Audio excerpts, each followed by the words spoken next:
right now. It is 8:07. Let's head back over to Dave. Thank you very much. And Peter Nieforth is joining us here today from Vitrium Systems. It's nice to have you with us here.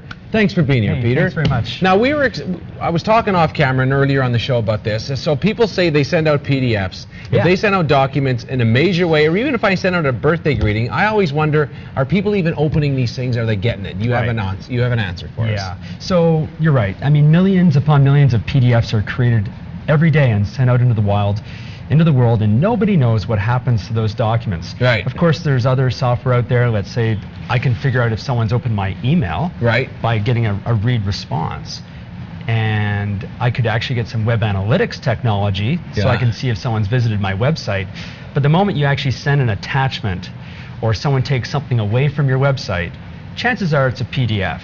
And people have no idea what's going on with that stuff. There's no way to track that. There's no way to track it. Until we just released DOCMETRICS. All right. So what's DOCMETRICS? How does it work? Well, DOCMETRICS is, it's a web-based service that lots of folks can use to track, is anyone reading this stuff? And who are they? So if you have, let's say, a brochure, or you have a case study, or let's say you have a sales proposal, or maybe it's just a newsletter, but you want to know, is anyone reading this stuff? Because we always send this stuff out and we just assume that everybody reads every word of it. Right. And that's just not the case. No, I know, I like to think I'm fascinating, but the fact is I don't. So a PDF shows up and what happens? Yeah, so let me just, if I could just show you my desktop here, I'm just going to show you, this is actually a DOCMETRICS document. It looks, it feels, it tastes just like a regular PDF. Yeah. And the moment I sort of click open, it's going to open up this PDF, and bingo, you can see that in this case it's an IBM white paper, and this is a banking industry kind of paper directed to folks who are interested in enterprise payment platforms for banks.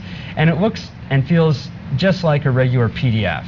And of course, we're going to just scroll through some pages here. You can see that the first page is completely open, the second page is open. Here we have some highlights of the paper, and then by the time you hit the third page, boom, something interesting happens that you've probably never seen before. The content is obscured, and you get this web form that pops up in front of it. Yeah. And you'll notice in this case, all my information's already been pre-populated because that's part of our technology. Once you've interacted once with our technology, it pre-populates all the information. And all I'm going to do now is sort of scroll on down here and hit submit.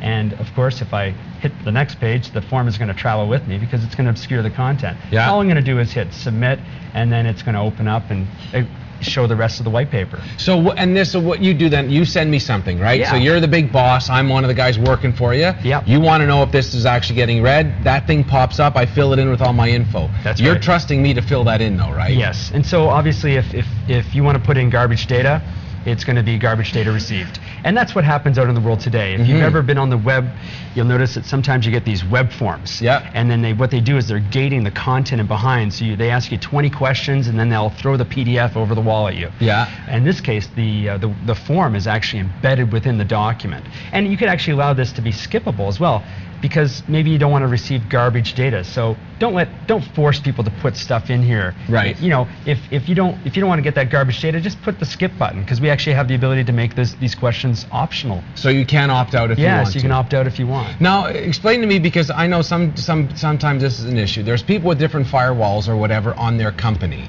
Yeah. So if this is an active document that comes through, that makes some firewalls nervous. Sure, except of course our technology is flash-based, and it's just communicating over standard web protocol.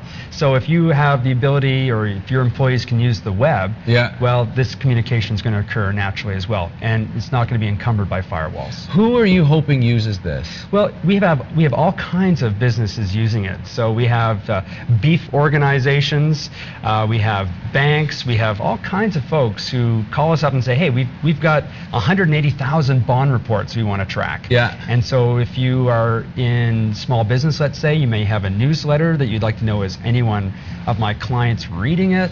Or you could have like a sales proposal. I just want to know when my sales proposal was read and opened up, and where it's passed along within that organization, so I can figure out who the decision maker is. And does it just tell you read, not read, or does it tell you how much of it is read? In fact, we actually track, quite granular actually, how many pages they opened and read, how much time they spent reading each page, did they print it, and of course with the form, you can ask them any questions you want. You can ask them as few as little questions or as many questions as you'd like. There's a website if people want more information? Yeah, DOCMETRICS.com. Easy enough. Or Vitrium. Does Vitrium get you there as well? Yeah, Vitrium.com? Vitrium.com. Either way, it's nice of you to come in, Peter. Hey, thanks very much. For being All right, cheers. Good luck. We're going to go for a break. We'll be right back here on BT. If you're needing to track a PDF, I think these guys have it figured out for you. We have your traps to look at right after the break. We'll be here on BT.